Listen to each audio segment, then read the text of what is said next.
Come on, are you ready to get started? You don't need to spend a lot on props. I'll show you how you can get started now. Let's get in the classroom. Yeah.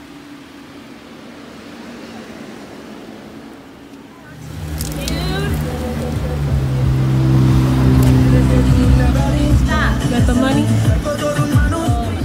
You got the props? Jude, stop. Stay right here by mommy. Don't go out there. You got the props? Yeah, I got it. I got the money. Same time. Same time. All right. Hold on, give me the props. Put the props up in here. Props up in here. Yo, this better be the exact amount. Get, let me count this. Yeah. All right, the star, the giraffe. All right. Yeah. Hey. Yeah. I got some more stuff. For another 10, I got these Uno cards. Uno card. And a palette. Art use the palette palette. to paint. They're from kids. Yeah. Hey, yeah. hey. What? I got these glasses Aw, from man. Hey, All hey. right. Another All right. 10, girl. I'm gonna hit you next time. Next time. Aw, man. Next time. Hey, $7? $7? $7. No? Let me go get my purse. All right.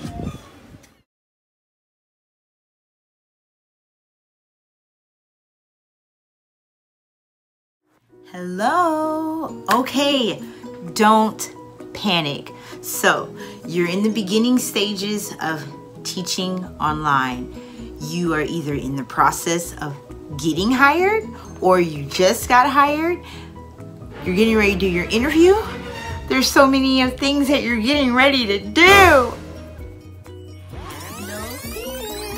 Because Teacher LaShundra is here to help you. So here we go. I just wanted to share with you simple things that you can use to, especially getting started, but simple props, incentives that you can do in your classroom. You can do these forever if you wanted to, or if you're just starting off and you're just like, I want to buy things, but I just don't have the money yet. It's okay. It's okay. These are things that you can use to start off. Universal props, because I've been contacted by so many teachers that are like, wait a minute. You mean I might get last minute classes? What if I don't have the props? How am I gonna get the props? What am I gonna do?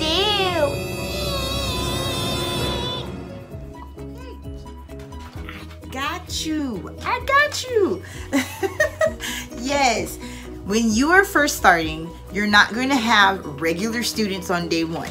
You might wake up, rise and shine, and not have one student on your roster. That is fine. You may not have even one class scheduled. So you're sitting, waiting for that sound to pop up, telling you that you have a class coming up. What do I do? Universal props. You should always have something on hand that you can use in any classroom, no matter what. No matter what. And these are things that you can find in your home that you don't have to go out and scramble and try to find. No matter what country you're in, I'm sure you have some playing cards. Playing cards. Uno cards are even better. I think I have some Uno cards back there somewhere. Uno cards are even better, but some type of playing cards. And you can use this for a prop. It can be a game. You can be like, okay, oh, are you ready? You have a boop. Whoa, what letter is that? J. J. Good job. Yay. So then maybe when they get this, yay! It is a man. Whatever you want it to do to make it interesting, do that. You can do that. You can do awesome things with it because you know how the card is shiny on one side. See how it's shiny? Bam! You can use dry erase markers. You're like, oh my gosh, I want this to be like really cool for the young ones. So say you wanted to draw different faces. So you had this on this card, and maybe on this card you drew some type of let's see, you know, like a winky face. I don't know what that looks like. I don't think that looks like a winky face. But say you wanted to draw faces on the cards, and guess what? Ta-da! Abracadabra. They erase, no problem, right? And look how many you have. have, what, 52 cards in a deck? You can draw on the backs of these. You can, I mean, do some stick people art. You can have them earn stuff on the back. They can earn these. You can do math with it. You can see, you know, how many cards they earn. And then say, okay, at the end, which card is the most? Or which one do you have more of? So you're teaching greater than, less than. You're teaching, you know, quantity as far as that. You can do adding and subtracting. Can you see where I'm going there? Endless. A deck of cards. And think of how you can use that with any age group. With the older kids, there's a video where I show you how to play this game, where you are using this card game and you are getting points, and see who gets to that point, to that number first. So say the number was 30. You're taking turns. It's you against the student, and you're drawing a number. Up, you have a 5. Let's see what my number is. Up, a jack, and you're keeping track of points to see who reaches the number, the target number first without going over. That's one way, one of many ways that you can use just a deck of cards. Now, how hard is it to find a deck of cards? You can find it at your local drugstore. I hate it that they're called drugstores. But Walgreens, CVS, Rite Aid, whatever you have in your country, your town, where they sell cards, Walmart, Target, a deck of cards will go a long way. And you can use this forever. Say you're a minimalist teacher, you can use this for travel, anything. All right, option 2, flashcards. These bad boys. You're like, where do I go and buy flashcards? I live in the country. I don't live by this store. I don't live by that store. I'm sure it's not hard to get a hold of some index cards. I used index cards. You can use paper. I mean, you can get a hold of some paper, right? You can cut some paper into some rectangles, into some squares. You can cut them into playing card size, and you can make you some flashcards. This is how I started off. My first ever teaching online, you know, position. Very, you know, long ago. Once upon a time. I used these flashcards. You can use this in any class. Last minute trial class. You're like, oh my gosh. A child class just popped up. I have 3 minutes to prepare. Okay, what are we learning? We're doing phonics, or we're talking about meeting friends. Oh, body parts. Oh, at the beach. Oh, weather. You can use this. You're like, okay, ready? You can use it as a game where you say, okay, ready? Pick a card. Which one? 1, 2, or 3. And they pick one. 2.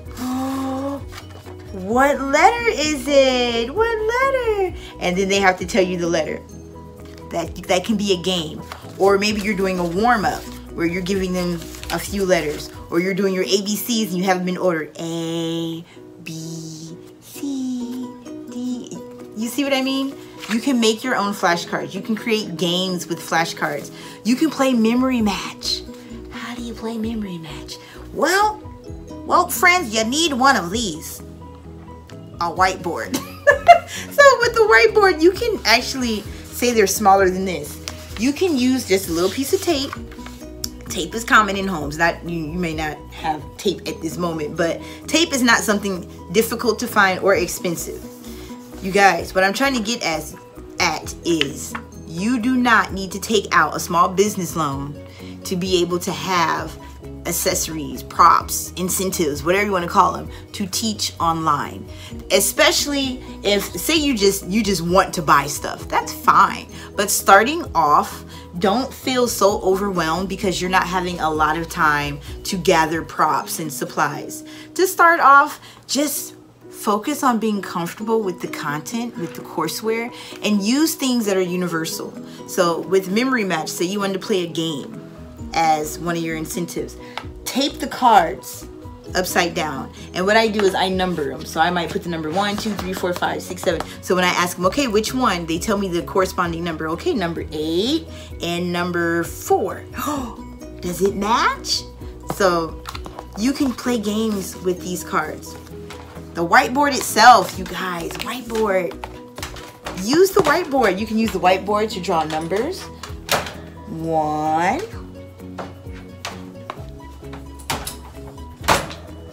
2, yes. 3. So you can use the whiteboard to draw numbers.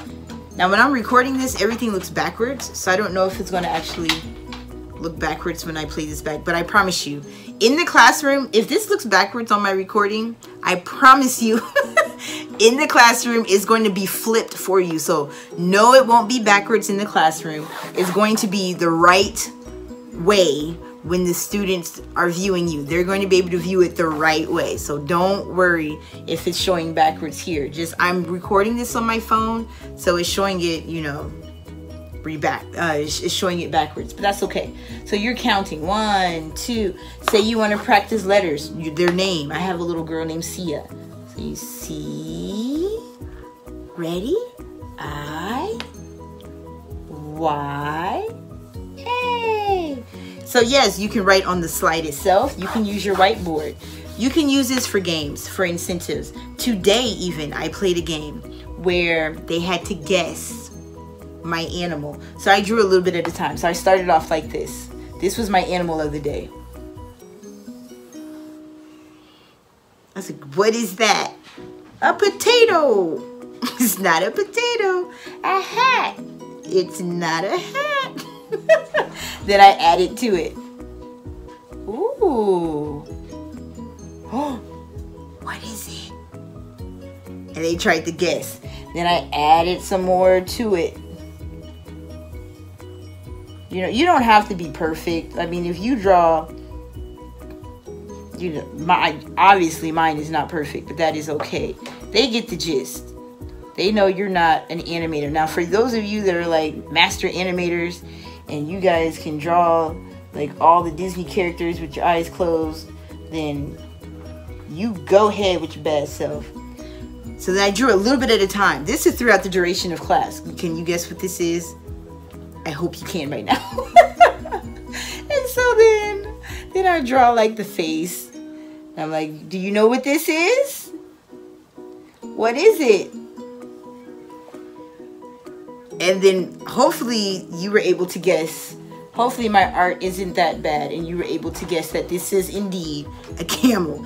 And then we talked about how camels can have 2 humps or 1 hump. You see, and I used the whiteboard for that. And this lasted for a whole 30-minute session. I just drew a little bit at a time. And they were trying to guess it. Now, if they guess really fast, then maybe you can have a second one in mind to draw. So these are just examples of things you can do. Any lesson, whiteboard. Any lesson, flashcards. Any lesson, playing cards. One more. Now this one, it may not be too difficult to find, but I did show this in one of my other videos, but I had to show it again. They love it. If you are able to find fake money, I was able to find this for $1. You got the little, you know, money tray with the dollar bills. You know, I have the different currencies, $1, $5, $10, $100, whatever country you're in. I don't know if they have it in your country's currency, and you can teach them that, you know, whatever you have. I don't know. But if you can find some fake money and use that, then you can do that. I have 5s and 10s. Kids like it. The big kids like it. So those are things that are good for any age, any lesson. You have those on hand, you would do very well. And the only other thing that I would suggest, a stuffed animal, a puppet of some type. It doesn't have to be anything like, oh, well, I'm talking about zoo animals and all I have is my little pet chicken. I don't know how many people have like a stuffed chicken. I actually do, and a stuffed turkey. But so say you have like, you know, you're talking about zoo animals and all you have is like a little stuffed bunny. The bunny can still be your friend. That can be like your buddy, your study buddy. And then you help the kids with building rapport. You help them with dialogue. You can make it, oh, hi, how are you? They can help the student read. Those are props that you're not spending a lot of money on, that are universal for any class, even if you had very little notice to really prepare and pull a whole lot of things together. So spend your time, instead of gathering up all of these fantabulous props, if you are crunched for time, spend that time looking through the slides, becoming familiar with the objective. What is the main idea of the lesson? What is the main thing that needs to be focused on for this student to know? So if it's phonics, then you're doing letter sounds. If it's greetings, like hello, how are you? What is your name? Then a whole bunch of props is probably not necessary, but to have something to keep it engaging, to keep it from being a type of class environment, you can use games and activities to kind of spice it up. Okay, so hopefully this helped kind of ease your nerves a little bit, starting off when you get those short notice classes and they're like, yeah, money, money, money, money. You're getting paid regardless. If you are working your contract hours, you are getting that money, honey. So when those classes come in, have no fear. Bust out those props and get into that lesson. So have no fear. Your props are here. So as always, dun, dun, dun, dun, dun, TTF.